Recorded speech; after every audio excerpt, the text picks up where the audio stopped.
Olá, povo de Deus, aqui quem vos fala é o presbítero Geilson Francis e nós estamos aqui para mais uma aula de escola bíblica.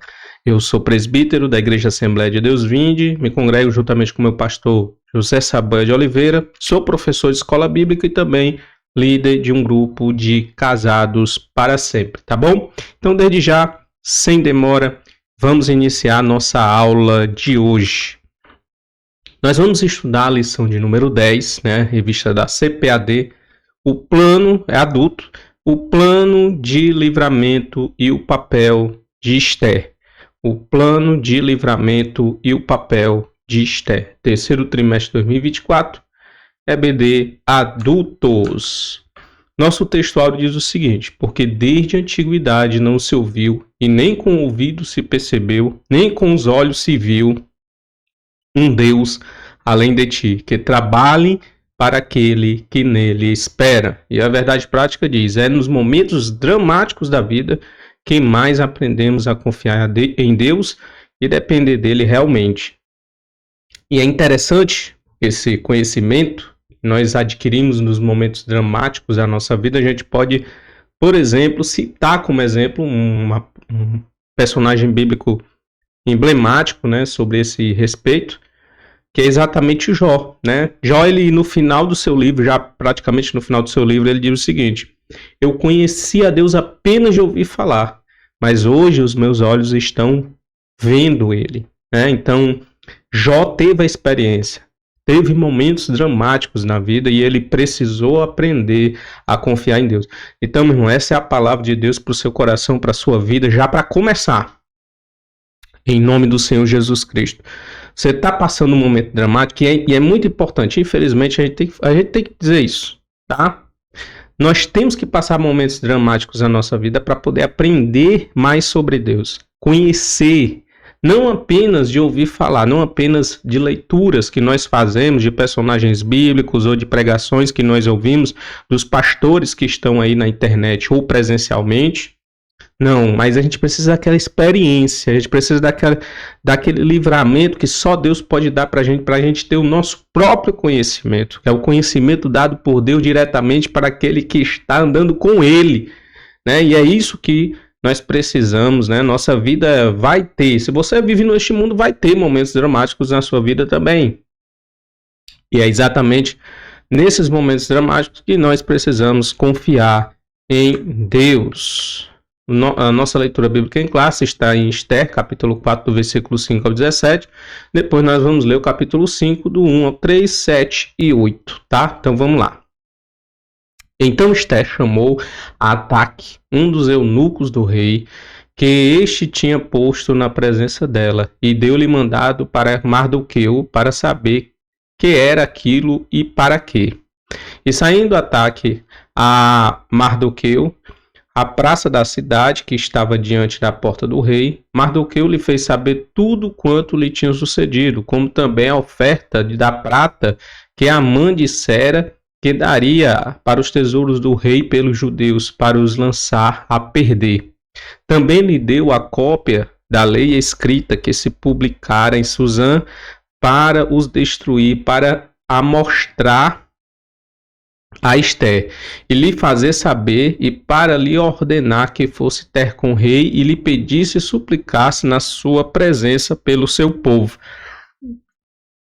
Veio, pois, Ataque, e fez saber a Esther as palavras de Mardoqueu. Então disse Esther a Ataque, e mandou-lhe dizer a Mardoqueu: todos os servos do rei e o povo das províncias do rei bem sabem que para todo homem ou mulher que entrar ao rei no pátio interior sem ser chamado, não há senão uma sentença, a de morte, salvo se o rei estender para ele o cetro de ouro para que viva. E eu, nestes 30 dias, não sou chamada para entrar ao rei. E fizeram saber a Mardoqueu as palavras de Esther. Então disse Mardoqueu que tornasse a dizer a Esther: não imagines em teu ânimo que escaparás na casa do rei, mais do que a todos os outros judeus. Porque se de todo te calares neste tempo, socorro e livramento de outra parte virá para os judeus. Mas tu e a casa de teu pai perecereis. E quem sabe se tal tempo como este chegaste a este reino. Então disse Esté que tornasse a dizer a Mardoqueu: vai, ajunta todos os judeus que se acharem em Susã e jejuai por mim. E não comais nem bebais por 3 dias, nem de dia nem de noite, e eu e as minhas moças também assim jejuaremos, e assim irei ter com o rei, ainda que não segundo a lei, e perecendo pereço. Então Mardoqueu foi e fez conforme tudo quanto Esté ordenou. E sucedeu, pois, que ao 3º dia, Esté se vestiu de suas vestes reais e se pôs no pátio interior da casa do rei, defronte do aposento do rei. E o rei estava sentado sobre o seu trono real, na casa real, defronte da porta do aposento. E sucedeu que, vendo o rei e a rainha Esté, que estava no pátio, ela alcançou graça aos seus olhos, e o rei apontou para Esté com o cetro de ouro que tinha na mão. E Esté chegou e tocou a ponta do cetro. Então o rei lhe disse: que é que tens, rainha Esté? Ou qual é a tua petição? Até a metade do reino se te dará. Então respondeu Esté e disse: minha petição e requerimento é: se achei graça aos olhos do rei, e se bem parecer ao rei conceder-me a minha petição e otorgar-lhe-me o meu requerimento, venha o rei com Amã ao banquete que lhe hei de preparar, e amanhã farei conforme o mandado do rei. Muito bem, essa é a nossa leitura bíblica em classe. Um pouquinho grande, mas muito de boa, muito bacana, para que a gente possa também entender, né? Entender tudo o que vai ser explicado a partir de agora, tudo que vai ser falado, porque vai ser falado em cima dos textos que nós acabamos de ler. Então vamos lá. Então a palavra-chave da nossa aula de número 10 será livramento. Livramento, tá? Então nesta lição estudaremos as atitudes de Mardoqueu e Esté em favor de todo o povo judeu. O decreto do rei estava assinado, a ordem de extermínio estava chegando a todas as províncias. O dia da matança estava definido. Era preciso clamar a Deus e agir sob a sua direção. Então estava prestes. O momento era dramático. O momento era complicado. O momento era delicado. E aí precisava se tomar decisões. E essas decisões que se iriam tomar, deveria tomar sob a direção de Deus. E todos estavam ali exatamente buscando e fazendo conforme Esté tinha ordenado, jejuando e buscando direção divina para poder agir da maneira como Esté iria agir. O perigoso plano e o temor de Esté. Lamento, choro e comparecimento. Mardoqueu não escondeu seu abatimento. O quadro trágico produziu nele um profundo lamento. Do palácio, Esté sob da crítica situação do seu primo, né? E compadeceu, mas não sabia os motivos. Ela se compadeceu daquela situação de Mardoqueu. Mardoqueu estava com um pano de saco, estava lamentando, estava chorando, estava triste. Então sua atitude foi enviar roupas para vestir Mardoqueu, porque até então ela não estava sabendo do que estava acontecendo, que os recusou. Esther precisava saber o que estava acontecendo, de tão grave. Então enviou Ataque, um dos eunucos, para perguntar a Mardoqueu por que agia daquele jeito. Mardoqueu não estava apenas querendo chamar a atenção de Esté, seus sentimentos eram sinceros, assim como de todos os judeus das províncias diante da ordem de matança emitida pelo rei. Mas também era preciso que a rainha soubesse de tudo que estava se passando, porque ela estava numa posição que poderia ajudar, poderia realmente fazer a diferença, né? Então compartilhar, olha interessante, né, essa questão que ele vai levantar aqui. E é o primeiro ponto, é um ponto que a gente precisa trabalhar, e você vai precisar trabalhar na sua sala de aula, que é um ponto psicológico interessante. Olha o que o comentarista vai falar: compartilhar nossos sentimentos com as pessoas certas é necessário e nos faz bem. Romanos 12:15 diz: alegrai-vos com os que se alegram e chorai com os que choram. Em um momento de profunda agonia, Jesus abriu o coração e enrugou seus discípulos para que não o deixassem só. Então vamos ver aqui esse versículo.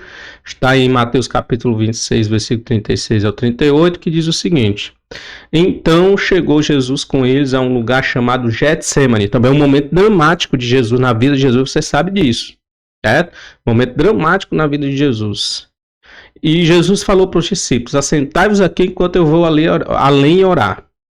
E levando consigo Pedro e os 2 filhos de Zebedeu, começou a entristecer-se e angustiar-se muito. Então lhes disse: Minha alma está cheia de tristeza até a morte. Ficai aqui e velai comigo. Jesus, ele não ficou só, ele levou os seus discípulos para poder estar juntamente com ele ali naquele momento de agonia, de sofrimento, aquele seu momento dramático antes da cruz. Mas o que é que a gente precisa, eu gostaria realmente de chamar a atenção a você, é sobre um detalhe.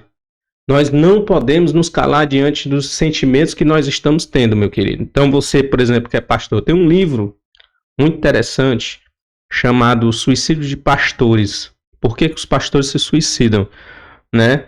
E ele vai lá falar bastante isso, essa questão de que o pastor ele quer levar tudo sozinho, né? Aqui no Ceará a gente diz assim, quer levar tudo nos peitos. Eu vou levar aqui, eu sou burro de carga, vou levar tudo aqui nos meus peitos, porque eu sou pastor. Eu tenho que sofrer só, ninguém sofre comigo. E muitos pastores são solitários realmente, né? Não tem com quem compartilhar os seus sentimentos. Não tem com quem compartilhar sua agonia. Não tem com quem compartilhar seus momentos dramáticos. E aí fica só, aí como é que vai, meu irmão, aliviar os seus sentimentos? Vai carregar esse peso, essa carga que muitos pastores carregam sobre si, acabam estourando em algum momento e o pastor caindo numa profunda depressão. E que pode ocorrer até mesmo suicídios. Por quê? Porque pastor é ser humano, gente. Não é a gente fala que é o anjo da igreja porque a igreja trata o pastor como anjo da igreja. Mas a gente não pode esquecer que o anjo da igreja não é um anjo de fato, é um ser humano. É um ser humano que precisa de amparo, de anelo, que precisa de afago, que precisa de afetividade, que precisa se cercar de pessoas que orem por ele, que chorem com ele, que busque saber como ele se encontra, que o ajude no momento de suas dificuldades. Então, gente, eu estou falando aqui para pastores, líderes, né? Que podem estar passando por essa situação de não poder se abrir ou não poder contar o que está acontecendo na sua vida para alguém, porque é pastor. Então não faça isso, não é porque você é pastor que você tem que segurar toda a barra sozinho, tá? Procure pessoas certas para compartilhar suas dores, seus momentos dramáticos. Primeiras pessoas que você pode fazer isso é a sua família. É sua esposa, é seus filhos. Agora, se você não tem nem sua família, conta nem com a sua família para poder passar suas situações, seus problemas emocionais e sentimentos, aí, meu irmão, fica muito complicado. Interessante você encontrar pessoas sérias, pessoas realmente que vão saber ouvir, que vão te compreender, porque não é todo mundo que compreende, porque todo mundo quer um pastor super-herói, super-homem, que carregue tudo, carregue a vida dos outros e a dele mesmo, né? Então, o pastor ele precisa entender isso, que a gente carregar a nossa própria vida já é tão pesado, e aí querer carregar a vida dos outros, não, a gente está ali, o pastor está ali para orientar, para poder dar uma solução, mas não para resolver todos os problemas do povo. Dá para resolver? Alguns dá, mas não todos. Cada um tem o seu problema e busque resolver o seu problema. O pastor está ali para poder dar o ombro, para chorar e para se alegrar. Chorar com os que choram e se alegrar com os que se alegram. Mas não carregar o problema do outro. O outro precisa resolver o seu próprio problema, porque o pastor com certeza tem os seus problemas pessoais, tem os seus problemas emocionais, tem os seus problemas sentimentais. E assim como todo e qualquer membro da igreja precisa também compartilhar seus momentos de dores, porque senão vai cair em depressão. E assim eu falo para qualquer membro, né? Compartilhe, meu irmão, não é porque você é crente que você tem que dar uma de pessoa durona, que não tem sentimento nenhum, né? Que tudo espiritualiza todas as coisas, todas as situações. Não faça isso porque você pode se dar mal, tá? Não faça isso porque você pode se dar mal. Um obstáculo real. Por intermédio de ataque, Mardoqueu deixou Esther informada de todo o ardiloso plano de Amã, enviando-lhe inclusive uma cópia do decreto de Assuero. Ele pedia que ela fosse ao rei e suplicasse pelos judeus, mas havia um grande obstáculo. Esther respondeu a Mardoqueu lembrando-lhe da lei, que não permitia que qualquer pessoa, homem ou mulher, fosse ao interior do palácio sem ser chamado pelo rei. A sentença era a morte, salvo se o rei estendesse o cetro para essa pessoa, né, o seu cetro de ouro. Acredita-se que essa rigorosa norma existia porque os reis temiam ser vítima de conspirações, como já foi e sempre foi, e mesmo com uma lei dessa, o próprio Artaxerxes aí, o próprio Assuero, ele foi vítima de uma conspiração anos depois, né? E é o que nós vamos ler daqui a pouco. Então vamos lá. Autoritarismo e morte. Em que Assuero temia lhe sobreveio. Foi assassinado por um oficial no palácio em 465 a.C., 8 anos depois do episódio narrado no livro de Esther. 2 de seus guardas, aliás, já haviam tramado a morte antes, e eles foram decapitados porque Mardoqueu descobriu e foi contar para o rei, né? Esther capítulo 3, verso 21. Decisões autoritárias produzem muitos inimigos. É muito comum ditadores serem mortos ou terem mortes trágicas, por vezes nas mãos de seus ex-súditos, como aconteceu na história recente com o ditador Muammar Gaddafi, que morreu em 2011. A mansidão nos livra de todos os infortúnios, e quando atacados, Deus é nossa defesa. Cara, uma questão aqui interessante que a gente precisa trabalhar, acho que interessante trabalhar, depois você pesquisa alguns versículos que tratam sobre o assunto, é sobre a questão da mansidão, né? Jesus já tinha falado isso lá no Sermão da Montanha. Bem-aventurados os mansos, porque herdarão a terra, né? Moisés, ele é chamado na Bíblia de uma pessoa mansa. Não sei se é Tiago ou Pedro, pede para que nós venhamos com mansidão responder as pessoas sobre as questões da nossa fé. Então, a fé cristã apela e ensina sobre mansidão e não ser invocado. Eu sou invocado, eu falo na cara, eu sou assim, tem que ser ignorante mesmo. Não, a Bíblia não pede para que a gente seja ignorante, estúpido, esculhamba as pessoas, venha maltratar as pessoas com palavras, denegrir a imagem dos outros. Se você conhece algum pastor fazendo isso, meu irmão, você pode ter certeza que ele está sendo contra os ensinamentos bíblicos. Ele está sendo contra o evangelho. Se você encontra um pastor que fala estupidamente, mas é porque eu falo em outro contexto, não é contexto de igreja, é contexto político. Amigo, não importa qual seja o contexto, você é crente na política, você é crente na igreja. Porque se você é crente na política, se você é crente na igreja, mas você age de uma maneira diferente lá na política, ou em qualquer outro meio que você frequente fora da igreja, você não está sendo crente. Porque crente, ele é crente em qualquer lugar, em qualquer ambiente, em qualquer espaço social, qualquer espaço, ele vai manifestar o caráter de Cristo. E um dos caracteres de Cristo é a mansidão. Mas por que Jesus expulsou? Só tem um caso na Bíblia Sagrada, tem gente que pega para poder fazer doutrina, aplicar e fazer da maneira errada, que é quando Jesus ele expulsa os vendedores do templo. Que ali ele age com zelo e ele está agindo dentro do templo, né? Então, se a gente precisa realmente agir de maneira áspera, é com aqueles que se dizem de Deus e que são hipócritas. Aí sim, se a gente for querer pegar esse versículo, essa passagem bíblica, para poder criar uma doutrina e uma norma de conduta. Se eu quero pegar essa passagem bíblica como doutrina ou norma de conduta, eu tenho que levar em consideração que Jesus estava botando religiosos para correr. Ele não estava tratando, eu nunca vi Jesus tratar um pecador dessa forma. Tá? Então, preste bastante atenção. O caráter do cristão é a mansidão e não a estupidez contra quem quer que seja, tá? Então, preste atenção. Confiando na providência divina. Esther apresentou a Mardoqueu sua impossibilidade de dirigir-se ao rei. Nos últimos 30 dias ela não havia sido chamada por Assuero.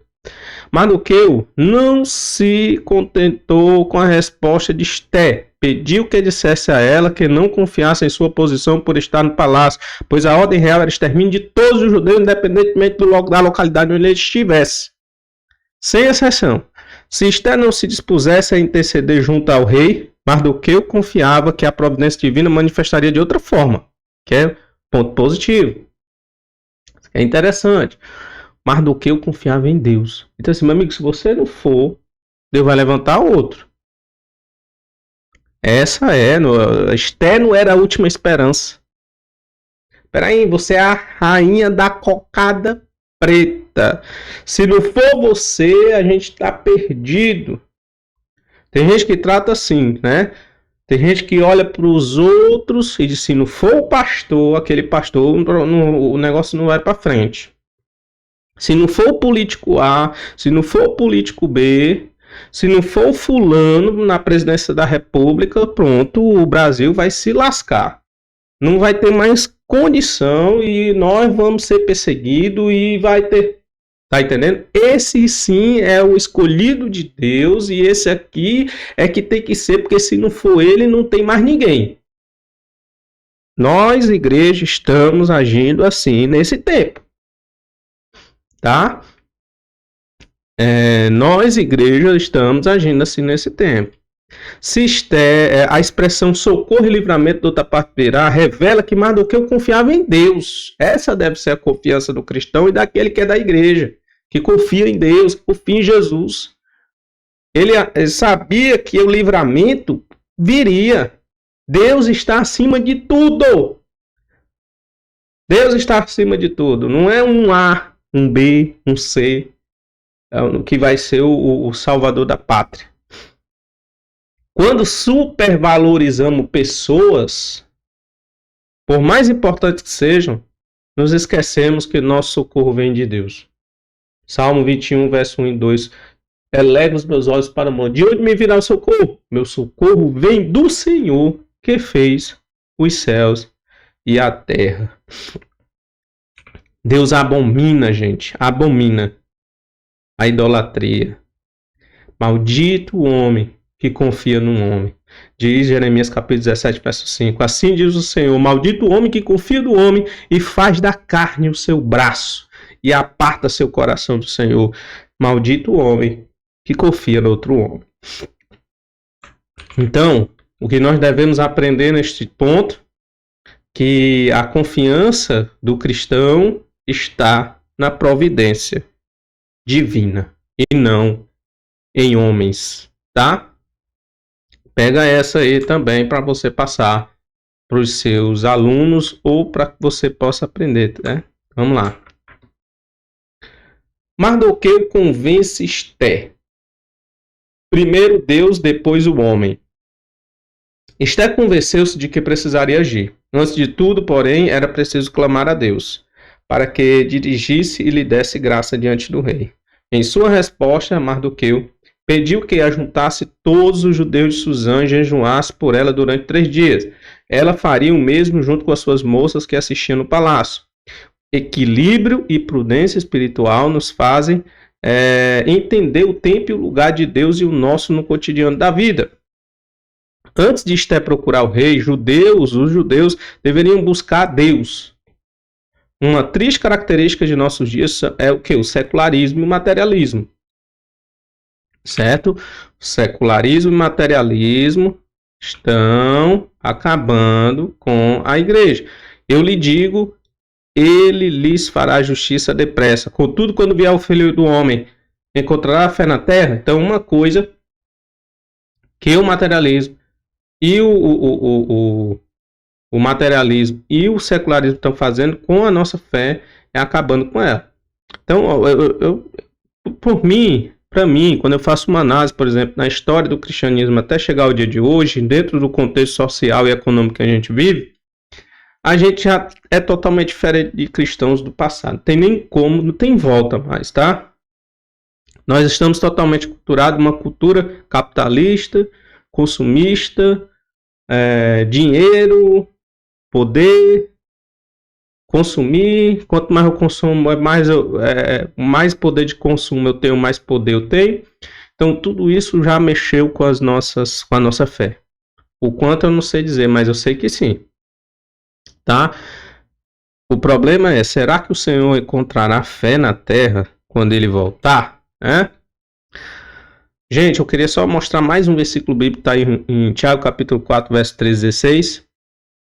Diz o seguinte: ouça agora vocês que dizem, hoje ou amanhã iremos a esta ou aquela cidade, passaremos um ano ali, faremos negócio e ganharemos dinheiro. Vocês nem sabem o que acontecerá com vocês amanhã, que é a sua vida. Então, o que é a sua vida? Você não sabe nem o que vai acontecer com você agora, daqui a 2 minutos.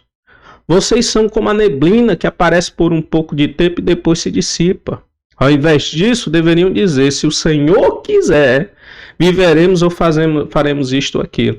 Agora, porém, vocês se vangloriam das suas pretensões. Toda vanglória como essa é maligna. Então, gente, pessoas que batem no peito e digam, eu sou o cara, eu é que resolvo os problemas, eu é que tenho essa capacidade, não tem ninguém além de fulano, de cicrano, que tem capacidade de conduzir ou de fazer isso ou aquilo. Se você é uma cabra desse, pretensioso, essa pretensão, essa vanglória é maligna, não é divina. Essa pretensão de querer resolver o problema e que achar que você é a rainha ou o rei da cocada preta é maligna. Ah, mas eu sou cristão, sou servo de Deus, eu tenho o Espírito Santo. Você pode ter qualquer coisa, mas sua atitude é maligna. Não se vanglorie, não se ache o tal. Não se ache melhor do que ninguém. Não se ache porque você fala bem, porque você canta bem, porque você é uma pessoa pública, porque você é uma pessoa de influência, porque você tem milhares de pessoas ou seguidores nas suas redes sociais. Não caia nessa pretensão, porque toda vanglória como essa é maligna. Maligna. Esté não era a rainha da cocada preta. Esté não era a última saída. Esté era uma saída, mas se ela não fosse, Deus levantaria outro. Tá? Então, gente, nós precisamos entender isso. Inspirados no ateísmo, rejeita as pessoas, né? Maldito o homem que confia no homem que faz do seu braço e aparta o seu caminho do Senhor, né? Então, inspirado no ateísmo, rejeito e nego as realidades espirituais e veem o homem como o Senhor de sua existência e de seu destino. Esse é o espírito da nossa época. É o super-homem de Nietzsche. É o homem que conduz seu próprio destino, sua própria forma de agir, que conduz a sua vida, que não dá conta a ninguém, não dá conta a Deus, não dá conta para ninguém, porque ele que é o Senhor da sua própria existência e do seu destino. Esse é o super-homem de Nietzsche. Esse é o ser humano, o super-homem de hoje. Como a medida de todas, o homem é a medida de todas as coisas. A autoconfiança e soberba humana têm origem maligna, que nós lemos agora. Tá? Então, esse é o espírito da nossa época. Nietzsche, ele veio realmente, introduziu esse pensamento, um dos precursores desse pensamento de que o homem, ele é a medida de todas as coisas. Não só ele, muitos outros também tratam, falam e falam a respeito, filosofam a respeito dessa situação. Critico até mesmo o cristianismo nesse ponto, né, e as religiões, porque o homem no cristianismo confia em Deus, confia no Senhor. No cristianismo, o homem é tratado como um seguidor, que não tem opinião, que não tem capacidade para tomar decisão, porque sempre a decisão estará na mão de outros. E o homem precisa superar isso, né? Então, para superar isso, precisa superar a religião. Então, esse é o pensamento que nós temos hoje, filosoficamente falando, né? Mas toda pretensão dessa, como essa, é maligna. Toda pretensão de querer ser o maior é maligna. Satanás quis ser assim. Eva caiu por causa disso. Porque Satanás chegou para ela, Eva, foi assim que Deus falou, de todas as árvores do jardim vocês podem comer livremente, mas da árvore do conhecimento do bem e do mal você não pode comer, porque no dia que você comer você vai morrer? Foi assim que Deus falou? Foi. Ah, então Deus está mentindo, porque Deus sabe que no dia que você comer você vai se tornar como ele. Olha, Satanás plantando isso que Nietzsche plantou no coração da nossa contemporaneidade. O ser humano acima de Deus, o ser humano sendo o senhor do seu destino, tomando as suas próprias decisões. Tá? Então, medite sobre isso na sua sala, medite sobre essas questões, que é muito importante para nós entendermos o espírito da nossa época, tá? Vamos lá. Tópico de número 3, confiar em Deus não é tentá-lo. Este é confiável em Deus, mas não agiu de forma a tentá-lo. Através do jejum, os judeus pediam a intervenção divina para que o rei aceitasse a presença de Esté e ela alcançasse o que pretendia. Todavia, isso poderia não acontecer. Por isso mesmo, confiando, Esté estava disposta a morrer, perecendo pereço. Décadas antes, na Babilônia, três jovens judeus haviam também demonstrado sua fé também diante de uma posição daquilo que eles acreditavam. Sadraque, Mesaque, Abednego, Misael, Ananias e Azarias. Eles não se prostraram diante da imagem de Nabucodonosor, foram lançados na fornalha de fogo ardente, Deus livrou eles.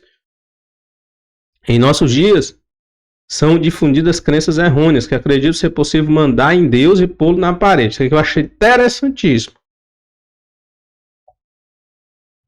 Hoje em dia, tem muitas igrejas neopentecostal que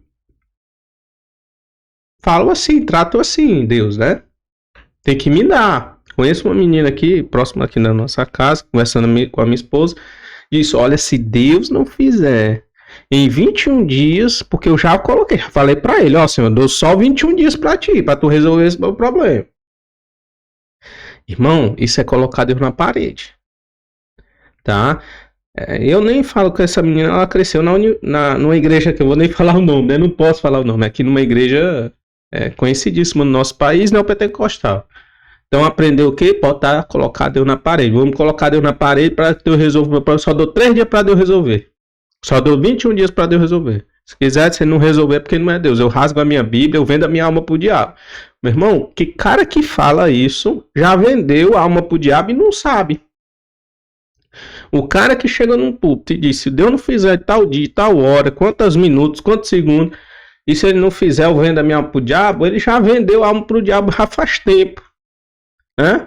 Já vendeu a alma pro diabo há muito tempo e não sabe, tá? Então, gente, a soberania divina não pode ser desafiada por ninguém. Olha, preste bastante atenção, Jó capítulo 2, verso 9 e 10.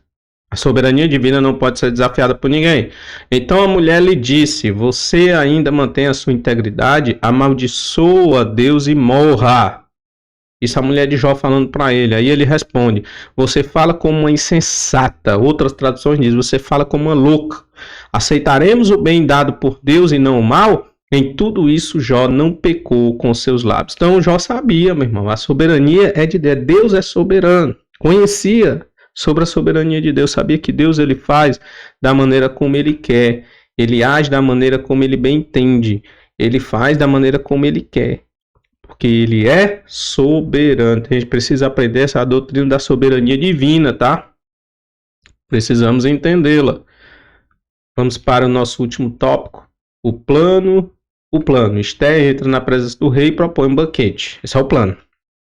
Prudência, preparação e ação. Ao decidir entrar na presença de Assuero, Esté estava sujeita a qualquer reação dele quando o visse. Vida ou morte. Era um grande desafio. Por isso, Esté se preparou espiritual, emocional e fisicamente. Depois de 3 dias de jejum, pôs sua veste real e foi ao pátio interior da casa do rei, diante do salão, onde ficava o trono. Sua conduta nos ensina como devemos ser precavidos para tomar atitudes importantes que podem impactar nosso futuro, né? Provérbio 19:2 diz, não é bom ter zelo sem conhecimento, nem ser precipitado e perder o caminho, tá? Então, temos que ter prudência. Sede simples como as pombas e prudentes como a serpente. Jesus falou sobre isso. prudência. Tomar atitudes importantes, tem que pedir a vontade divina. Pai, olha o que foi que Jesus orou no jardim de Getsemane. Pai, se possível for, passe de mim esse cálice sem que eu beba, mas se não, não seja feita a minha vontade, mas a tua vontade. Então Jesus estava orando e pedindo a vontade divina que fosse realizada a vontade de Deus na vida dele, né? E a gente precisa, para tomar uma decisão importante da nossa vida que vai mudar o nosso futuro, precisamos da mesma forma confiar em Deus e orar e pedir a sua misericórdia para que ele aponte o caminho. Então, mulheres sábias como Esther e Abigail conseguem resolver grandes problemas e evitar muitas tragédias, né? Vocês lembram de Abigail, que livrou, né, o seu marido perverso, Belial, da morte. Livrou ele porque Davi já vinha com sangue nos olhos para poder matar o camarada, porque ele recebeu mal Davi, né? Então, por outro lado, imprudências e precipitações podem levar a prejuízos irreparáveis. Provérbio 14:1, quantas mulheres já não perderam seus lares? Quantas mulheres já não separaram, divorciaram, perderam família? Por quê? Porque a mulher sabe, ela sabe edificar a sua casa, mas a tola derruba com as suas próprias mãos. Quantas mulheres já não derrubaram seus lares por serem tolas, por não ter sabedoria e por não ter prudência, né? Tudo bem. E homens também, tá? Homens também. Estendendo o cetro. Assentando em seu trono, Assuero viu Esther e estendeu para ela o seu cetro de ouro. Deve ter sido um grande alívio para a corajosa judia. Ela se aproximou e tocou a ponta do cetro. Cumpriu o protocolo legal. Como era incomum alguém se apresentar diante do rei sem ter sido chamado, Assuero logo perguntou o que estava acontecendo. O que tem isso? O que é que você tem para poder falar, rainha Esther? Qual é a sua petição? Até metade do meu reino eu te dou. A disposição de vontade do rei foi manifestada com o uso de uma frase que era comum nessa ocasião, mas que, segundo estudiosos, não se interpretava de forma literal. Herodes também, por exemplo, usou essa mesma palavra. Em sintonia com Deus. As circunstâncias narradas no livro de Esther nos permitem dizer que ela, em seu coração, estava em ampla sintonia com Deus. Mesmo o rei se prontificando imediatamente a atendê-la, Esther agiu com cautela. Apenas o convidou para um banquete junto a Amã. Na ocasião, o rei renovou a sua disposição em atender a qualquer pedido de Esther. Era a segunda oportunidade, mas ainda não era o momento adequado. Esther convida Assuero e Amã para outro banquete, no dia seguinte, quando faria seu pedido. Uma noite decisiva mudaria o curso da história. Os desígnios de Deus são perfeitos. A providência divina estava guiando Esther em todos os detalhes. Gente, confiar em Deus. Aqui é a nossa conclusão, tá? A gente já está terminando. Confiar em Deus e depender dele nos faz viver experiências extraordinárias, de livramentos até. O agir divino manifesta-se em todas as áreas de nossa vida. O Deus Todo-Poderoso jamais perde o controle, só Ele é a glória. Deus está... Eu quero que você vá para a sua aula e você carregue isso com você, para que você possa entender. Eu sei que você está vendo muitos versículos, um versículo inteiro aí do capítulo 4 de Daniel, versículo 30 e 37. Vou ler para mostrar para você que Deus está no controle, gente. A gente precisa parar de tribulação, achar que um homem vai resolver o nosso problema. Um político vai resolver o nosso problema. A gente precisa parar com isso. A igreja que conhece a Deus não pode agir dessa forma, tá? Não pode agir dessa forma. Então eu vou ler aqui, aí depois eu fecho. Termino aqui a minha aula, tá? Vamos lá. Falou o rei dizendo: não é esta a grande Babilônia que eu edifiquei para a casa real, com a força do meu poder e para a glória da minha magnificência? O rei Nabucodonosor se glorificando, né? Ainda estava a palavra na boca do rei, quando caiu uma voz do céu: a ti te diz, ó rei Nabucodonosor, passou de ti o reino. E serás tirado dentre os homens, e a tua morada será com os animais do campo. Far-te-ão comer erva como bois, e passar-se-ão 7 tempos sobre ti, até que conheça que o Altíssimo domina sobre o reino dos homens. O céu domina, o Altíssimo domina sobre o reino dos homens, e dá quem ele quer. Então pare de ser pretensioso, porque essa pretensão, essa vanglória é maligna. Deus, ele domina sobre o reino dos homens e dá a quem quer. Deus tira de um, dá para o outro, Deus tira de outro, dá para o outro. Por quê? Porque Deus está no controle, Deus domina. Deus domina o mundo e seus acontecimentos. Nada passa desapercebido por Deus. Na mesma hora se cumpriu a palavra sobre Nabucodonosor, e foi tirado dentre os homens, e comia erva como os bois, e o seu corpo foi molhado com o orvalho do céu, até que ele cresceu pelos, como as penas das águias, e as unhas dele cresceu. Virou um bicho. Cadê aquela pretensão, a magnificência de Nabucodonosor e o seu grande império? Depois disso, não eram nada. Mas ao fim daqueles dias, Nabucodonosor, levantei os olhos ao céu, e tornou-me a vir o entendimento, e eu bendisse o Altíssimo, e louvei e glorifiquei ao que vive para sempre, cujo domínio é um domínio sempre eterno, ele já está agradecendo a Deus, cujo domínio é um domínio eterno, e cujo reino, o reino de Deus, é de geração em geração. Deus domina e ele dá o seu reino a quem quer. E todos os moradores da terra são reputados em nada. E segundo a sua vontade, ele opera com o exército do céu e os moradores da terra. Não há quem possa estornar a sua mão e lhe diga: que fazes? Tem ninguém que pode dizer: 21 dias para tu resolver. Se tu não resolver, eu não vou mais para a igreja, não. Quem é o homem para dizer: o que fazes? Quem é o homem para dizer 21 dias para o seu resolver? Então, no mesmo tempo, tornou a mim o meu entendimento, e para a dignidade do meu reino, tornou-me a vir a minha majestade e o meu resplendor. E buscaram-me os meus conselheiros e os meus senhores, e fui restabelecido no meu reino, e a minha glória foi aumentada. Agora, pois, eu, Nabucodonosor, louvo e exalço e glorifico o Rei do céu. Será que Nabucodonosor foi salvo, hein? Porque todas as suas obras são verdade, e os seus caminhos, juízo, e pode humilhar os que andam na soberba. Tá ouvindo? Vocês estão percebendo aqui como o negócio é sério? Vocês estão percebendo como o negócio é complicado? Então, gente, Deus domina, ele dá o seu reino para quem ele quer. Um país é governado por quem ele quer. Ele tira e dá, coloca e tira de novo e aí vai. Porque o meu Deus, o Deus que eu conheço, ele domina. Domina a minha vida, domina a sua vida, domina a igreja, domina o país, domina o mundo. Por mais que você ache que ele perdeu o controle de tudo, porque Satanás está no mundo, porque Satanás tem poder. Tem gente que faz uma batalha espiritual em que Satanás está em pé de igualdade com Deus. Tome cuidado com essa batalha espiritual que está acabando com a igreja brasileira. Essa doutrina de batalha espiritual, tá? Tome cuidado. Porque ela está supervalorizando o poder de Satanás e desvalorizando o poder divino e colocando na mão de homens o destino da igreja. Tome cuidado. Então, gente, quero aqui desde já agradecer. Até a próxima aula, da nossa aula 11ª. Nós vamos ter a próxima, tá? Deus abençoe sua vida, sua casa. E até a próxima aula, se Deus quiser.